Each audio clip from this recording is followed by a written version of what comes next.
Մեր սրտում միայն ու միայն տեղ պիտի ունենա առաստված հավատքը և սերը Տիրոջ նկատմամբ։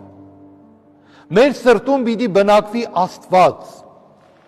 Եթե մենք չկարողանանք մեր սրտում բնակեցնել, մեր սիրտը որպես բնակարան հատկացնել Աստծուն, հավատացեք, եթե մտածենք դատարկ պիտի մնա, դատարկ չի մնալու։ Միանշանակ է, որ չարն է բնակվելու մեր սրտի մեջ, եթե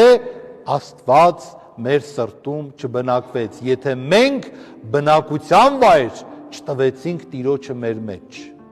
Ուզենք թե չուզենք, չարն է բնակվելու։ Եվ առավելաբար մեր գործերի, մեր մտածողության, մեր վարք ու բարքի մեջ մենք ավելի ու ավելի հեռանալու ենք Տիրոջից։ Հավատքով զորացեք։